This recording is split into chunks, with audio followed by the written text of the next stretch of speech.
O que acontece quando um homem, genuinamente bom, se depara com um mundo que não reconhece sua bondade? A história da humanidade sempre oscilou entre valorizar a virtude e descartá-la como ingenuidade. Desde a Grécia Antiga, quando Platão questionou se a virtude poderia existir sem recompensas, essa dúvida persiste. Afinal, ser bondoso é um ideal ou um risco num ambiente onde o mais forte parece prevalecer? Se a generosidade não traz benefícios concretos, por que algumas pessoas continuam a praticá-la? E se a inocência, ao invés de proteger, expuser aquele que a possui ao desprezo e à hostilidade? Dostoiévski tentou responder a essas questões ao conceber o príncipe Mishkin, protagonista de O Idiota. Inspirado na imagem de Cristo, o autor criou um personagem que desafia as normas sociais ao enxergar o mundo sem malícia. Ao desembarcar em São Petersburgo, Mishkin desperta reações conflitantes. Para Rogojin, um homem passional e perigoso, sua presença é um mistério, enquanto Lebedev, um funcionário bajulador, vê nele uma peça a ser manipulada. Mas a maior inquietação ocorre entre os membros da aristocracia, que se incomodam com seu jeito transparente e altruísta. Ele rompe as barreiras da hierarquia social, tratando a todos com o mesmo respeito. Uma atitude que choca e desestabiliza aqueles acostumados com jogos de poder. Essa abordagem reflete a figura de Cristo, que não via distinções entre ricos e pobres, mas sim entre almas corrompidas e corações puros. Contudo, a bondade de Mishkin, em vez de ser admirada, causa estranheza. Ao tentar ajudar sem interesses, ele se torna alvo de desprezo. Quando oferece dinheiro a alguém que deseja se aproveitar de sua herança, sua compaixão é encarada como uma afronta à lógica social, que não concebe a ideia de altruísmo sem segundas intenções. E você, já pensou até onde sua bondade pode te levar? Deixe sua opinião nos comentários e vamos conversar sobre isso. Para a sociedade em que vive, a bondade de Mishkin é uma ameaça ao equilíbrio das coisas. Sua maneira de tratar todos com o mesmo respeito e dignidade soa como uma provocação, desafiando assim a estrutura hierárquica e a lógica do poder. Ao invés de ser visto como um modelo de virtude, ele é rotulado como um idiota ou uma figura perigosa. Sua rejeição às convenções sociais o isola, tornando-o incapaz de se integrar a qualquer grupo, seja na nobreza, entre os poderosos, ou nas facções mais simples.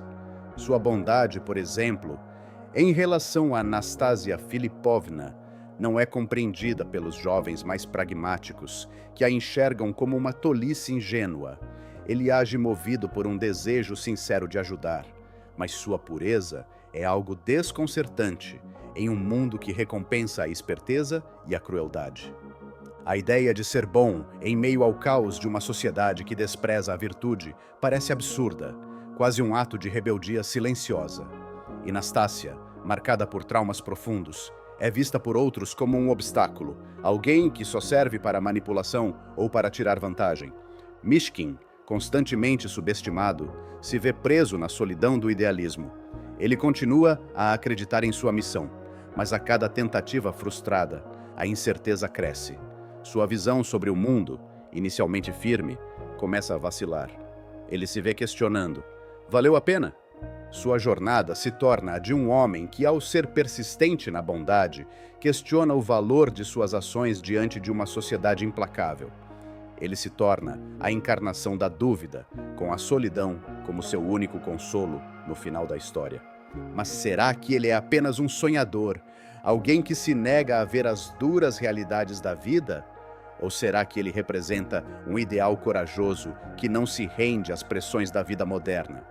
Dostoiévski, ao construir Mishkin, utiliza-o como uma crítica pungente aos valores que predominam em sua época, expondo como a obsessão por status, poder e aparências aprisiona as pessoas. Gania, preso em suas ambições e dívidas emocionais, se vê dividido entre duas mulheres que simbolizam suas escolhas sociais e afetivas. Sua luta interior é um reflexo da sociedade que valoriza mais a aparência do que a verdade. Neste jogo, os personagens de Dostoiévski não se envergonham do mal que causaram, mas sim do medo de serem vistos como fracos. A busca incessante pela aprovação e a luta pela reputação obscurecem até mesmo as questões mais profundas que surgem com a proximidade da morte. A incapacidade de lidar com as próprias falhas torna-os prisioneiros da aparência, um contraste gritante com Mishkin, que, apesar de ser visto como um tolo, é o único capaz de enxergar além das máscaras que todos usam. Sua relação com Anastasia é um reflexo dessa complexidade. Ela é a mulher que todos desejam, mas ninguém verdadeiramente compreende. A relação de Gania com ela é interessada. A de Rogojin, violenta, enquanto Mishkin, com seu amor genuíno, é rejeitado. Anastasia não escolhe Rogojin por atração, mas como uma forma de autopunição. Seu sofrimento a impede de aceitar a felicidade que Mishkin oferece. O abuso que ela sofreu distorce seu conceito de amor e merecimento, fazendo com que ela se entregue ao sofrimento como uma forma de expiação. Freud sugere que repetimos comportamentos destrutivos porque eles nos são familiarmente confortáveis, algo que pode ser observado na decisão de Anastasia.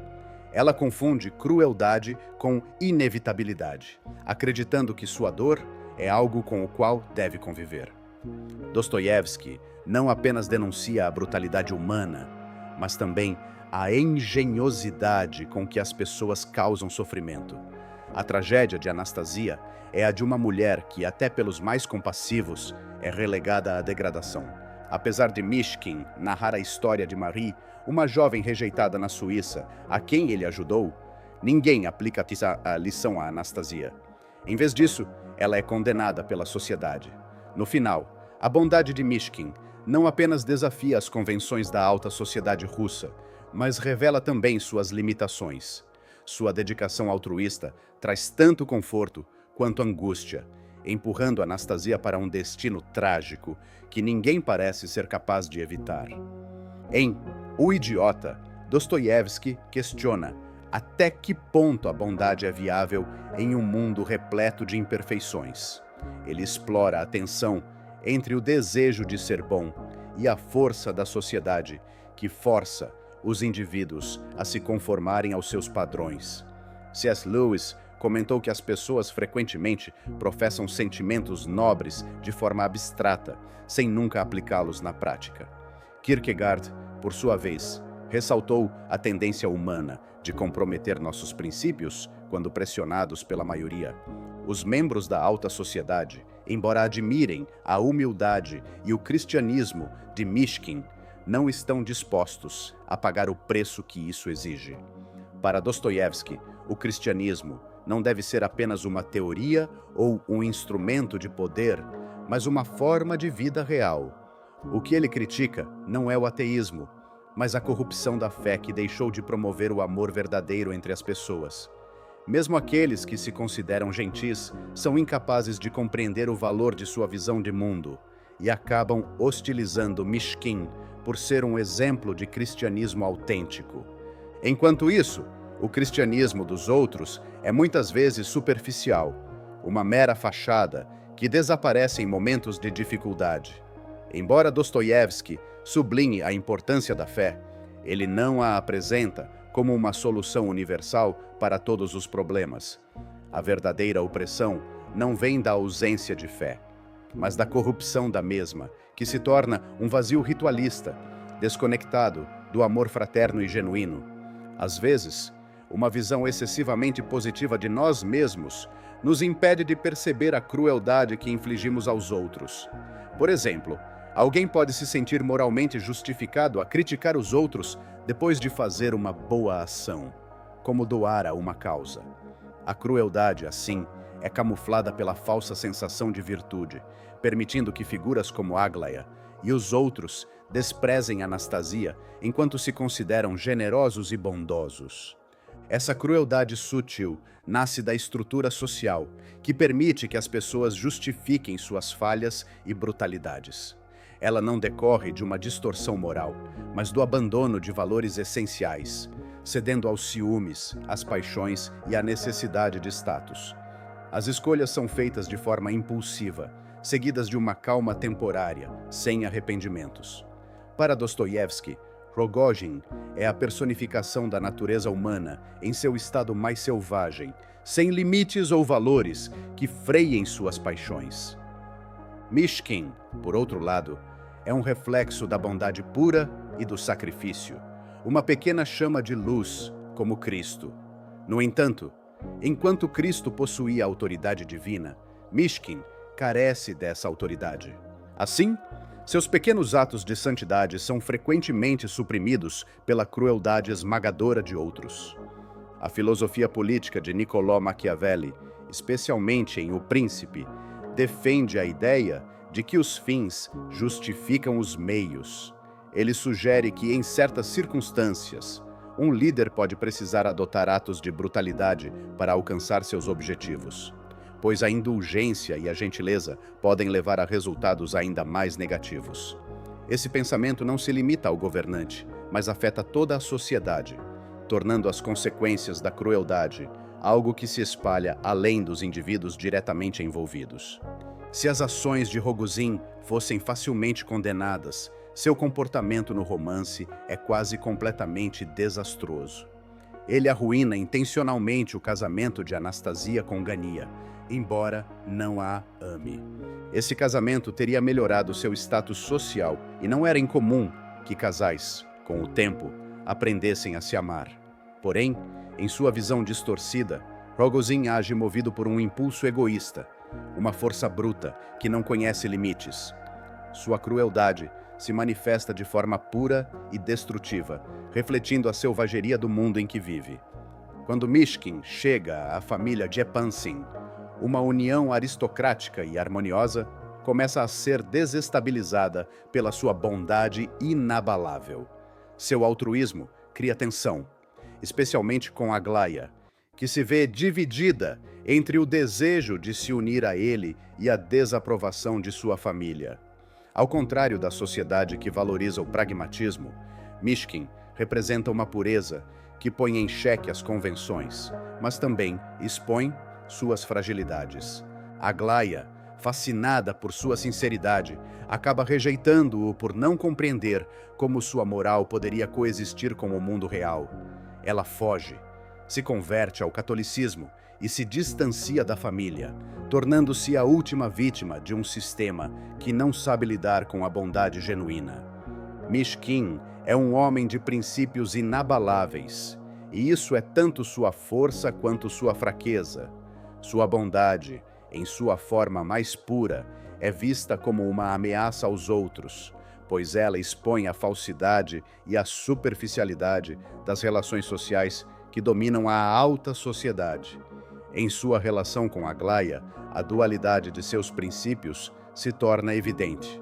Ao se recusar a se adaptar às expectativas do mundo, Mishkin acaba colocando Aglaya diante de uma escolha difícil e dolorosa: seguir sua própria felicidade e se afastar daquilo que é esperado dela, ou seguir o caminho do conformismo e da aceitação familiar. Em vez de ser uma força de união, sua bondade se torna um catalisador para o sofrimento e a separação. Aglaya, incapaz de lidar com a pureza de Mishkin, escolhe o afastamento, mergulhando em um caminho de autorrejeição. O próprio Mishkin, ao se envolver tão profundamente com essas questões, perde sua sanidade. A pressão da crueldade e da incompreensão do mundo o consome. Ele tenta, com toda a sua força, aplicar suas ideias de bondade e moralidade. Mas essas atitudes, que deveriam ser luzes para os outros, acabam como fardos pesados. Mishkin, ao contrário dos outros personagens que moldam seus comportamentos com base em conveniências, persiste em sua visão de um amor altruísta e sem reservas, o que, em um ambiente impiedoso, só o faz sofrer ainda mais. Apesar disso, Mishkin não é um herói idealizado que resolve todos os problemas com um simples gesto de bondade. Ele é, na verdade, um reflexo da condição humana. Alguém que tenta viver de acordo com princípios elevados, mas que no final falha em entender as complexidades do mundo em que está inserido. Seu comportamento pode ser admirável, mas é, em última instância, ineficaz. Sua bondade não é um meio de salvar os outros, mas uma tragédia em si mesma, que expõe a dura realidade de um mundo incapaz de compreender a sinceridade genuína.